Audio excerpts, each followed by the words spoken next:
En medio de la guerra de Irán, mucha gente se había olvidado de la guerra de Ucrania y Rusia acaba de sufrir uno de los golpes más importantes a su infraestructura energética desde el inicio de la guerra. Y esto es clave en un momento en el que la seguridad de suministro global está en duda.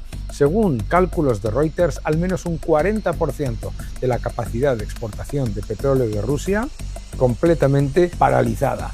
Vamos a hablar de todo ello y de las implicaciones globales porque son gigantescas. Quédate hasta el final porque todo esto puede ser un acelerador para la solución del conflicto de Ucrania, de Irán, varias cosas. Vamos a hablar de todo ello.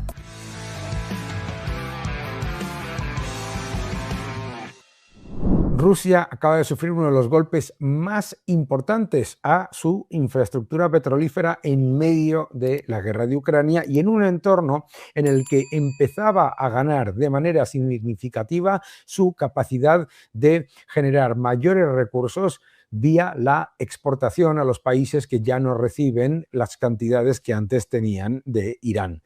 Interesantísimo lo que está pasando. Acompáñame y vamos a ver la noticia de Reuters. Al menos el 40% de la capacidad exportadora de Rusia está completamente paralizada. Los cálculos de Reuters son incuestionables, los datos brutales y el impacto muy significativo para todas las economías de la zona y también la economía global. Las estimaciones son brutales. Estamos hablando que en términos de volumen son unos 2 millones de barriles al día que han quedado completamente fuera del mercado. Interesante porque Rusia exporta aproximadamente 4,5 millones de barriles.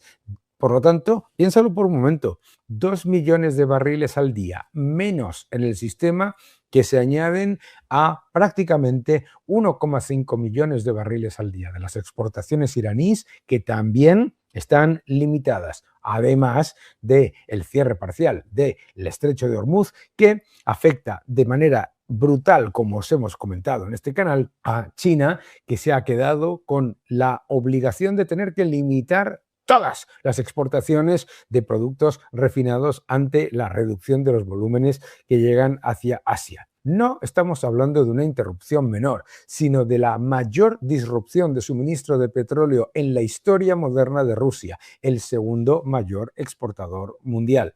¿Qué ha pasado exactamente? Ucrania ha intensificado sus ataques con drones contra infraestructuras energéticas. Los golpes han afectado a los 3 grandes puertos occidentales de exportación, Primorsk y Ust-Luga, en el Báltico, y el otro que tienen en el Mar Negro. Primorsk y Ust-Luga han tenido que suspender de nuevo los cargos de crudo y productos tras unos gigantescos incendios provocados por los ataques. En el caso de Novorossiysk, el del Mar Negro, que puede manejar alrededor de unos 700.000 barriles al día, puede llegar hasta los 800 y pico mil, también está operando muy por debajo de su capacidad desde los ataques. A esto se suma el impacto sobre el oleoducto Druzhba, que lleva crudo a Hungría y a Eslovaquia y cuyo flujo ha quedado completamente detenido o por lo menos detenido al menos en un 80%. Y además se ha bloqueado alrededor de unos 300.000 barriles al día de exportaciones de crudo del Ártico desde Murmansk por la retención de petroleros vinculados a Rusia en Europa. Todo esto sucede en un contexto en el que el precio del petróleo se ha disparado, empezaba a bajar y la reacción del mercado ha sido clarísima. Fíjate, a cierre de este vídeo, y siempre tenemos que decir esto de a cierre de este vídeo, el crudo se volvía a repuntar con una subida de alrededor del 4,45%, después de haber caído prácticamente un 10% tras los anuncios de conversaciones entre Irán y Estados Unidos y la posibilidad de la reapertura del estrecho de Hormuz, lo cual nos vuelve a poner en el centro del factor tan relevante que es el del riesgo geopolítico. El riesgo geopolítico sigue siendo lo que lidera el mercado ahora mismo y lo que está subiendo el precio del petróleo. Pero no nos podemos olvidar a la vez que el dólar se está disparando. el dólar se está disparando, lleva fortaleciéndose de manera muy significativa varios meses y esta fortaleza del dólar también es muy relevante para el resultado de la guerra y lo que podemos esperar, que os comentaré en unos segundos.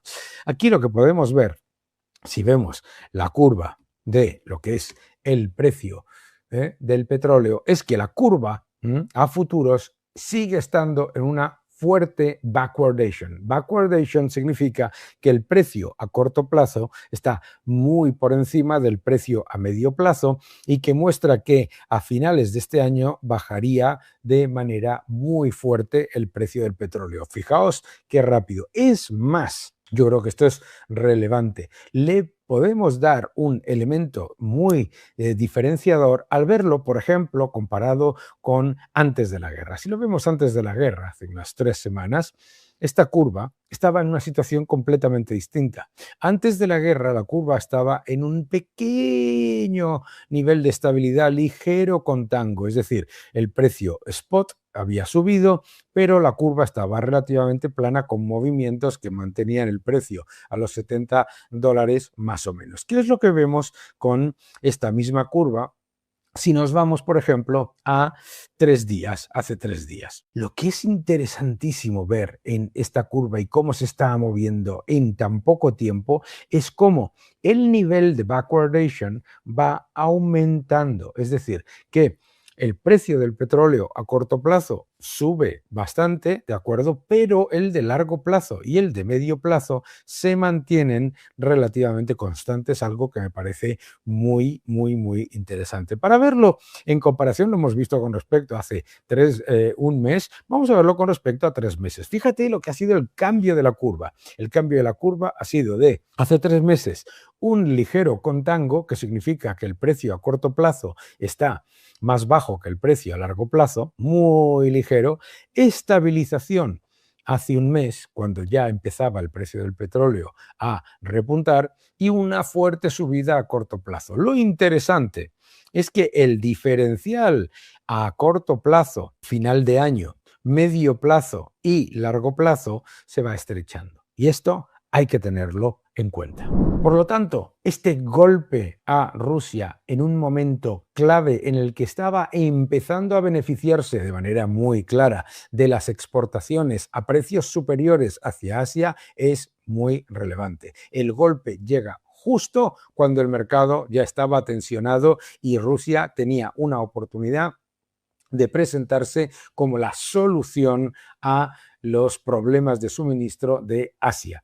¿Qué implica todo esto? Lo primero, por supuesto, presión directa sobre los ingresos del Kremlin, porque, como sabéis, el petróleo y el gas representan aproximadamente una cuarta parte de los ingresos del presupuesto federal ruso. Menos exportaciones o exportaciones más complicadas y, desde luego, onerosas en términos de costes, significan menos recursos para financiar el gasto público y el esfuerzo bélico.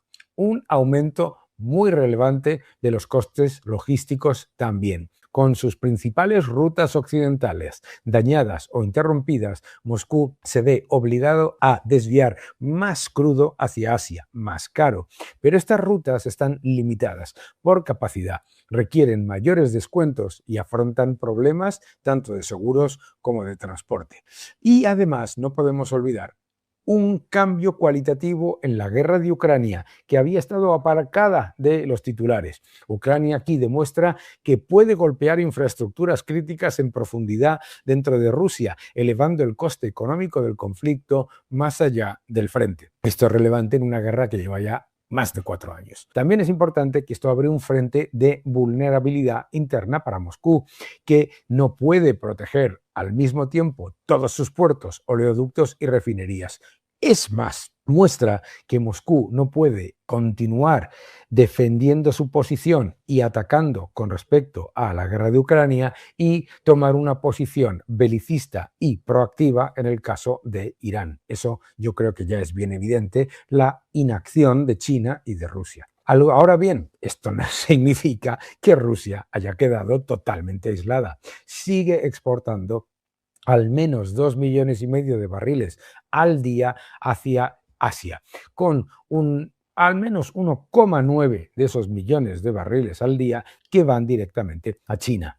También continúan las exportaciones desde los proyectos de Sakhalin, unos 250.000 barriles diarios y unos 300.000 barriles diarios a Bielorrusia. Estos son datos que son empíricos y que no se pueden negar. No podemos caer ni en la euforia, ni en el exceso, ni en la agresividad. La realidad es mucho más sencilla y más compleja. La fotografía general es clara. Cerca de 2 millones de barriles diarios de capacidad exportadora rusa significa el equivalente a un Irán y pico perdido completamente en el sistema en un momento de importancia clave para garantizar el suministro. El mercado de petróleo ha pasado de ser un mercado en el que había un gigantesco exceso de capacidad a un mercado en el que hay un enorme nivel de riesgo por seguridad de suministro relevante. La gran cuestión ahora es si este shock va a ser temporal o se convertirá en un problema estructural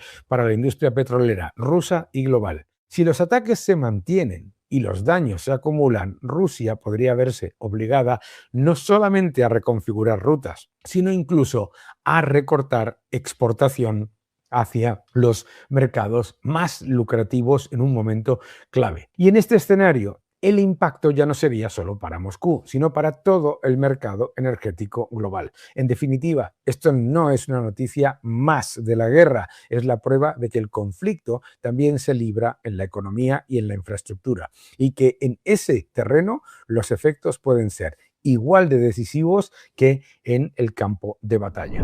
El nuevo orden económico mundial, ya en tercera edición, el nuevo orden económico mundial, el título de mi nuevo libro. No te lo pierdas, te va a gustar. El nuevo orden económico mundial. ¿Qué es lo que podemos esperar? Que Rusia tome una posición más proactiva con respecto a limitar información dentro de sus fronteras. Ya ha prohibido lo que es Internet de los móviles en la propia Moscú. Ya está en una posición de recomposición de rutas para poder continuar exportando y con ello garantizando el suministro de China. China se lleva un golpe todavía mayor. No solamente sufre por la pérdida de volumen que está llegando desde el Golfo Pérsico y de Irán, sino que ahora desaparece una parte que no es pequeña que podía ir desde Rusia. En ese entorno, la posición de China con respecto a la guerra de Irán y la posición de Rusia con respecto a la guerra de Ucrania y la guerra de Irán son claves. ¿Por qué el presidente Trump ha retrasado la reunión con el líder chino hasta mayo? Porque el efecto económico, social y en inflación en todos los elementos que afectan a la economía productiva de China se está viendo ahora y será más relevante entre marzo y abril. Así, si se reúnen en mayo, la posición de China para negociar un acuerdo a largo plazo con Estados Unidos será de un poco de mayor debilidad. Ese es el escenario.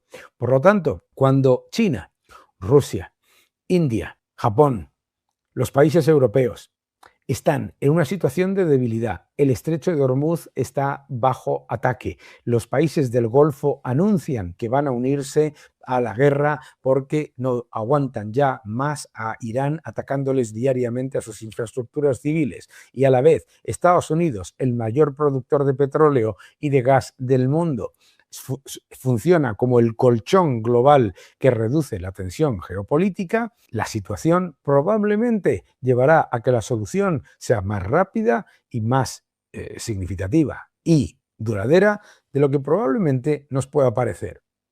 O por lo menos esperamos. Que no te engañen.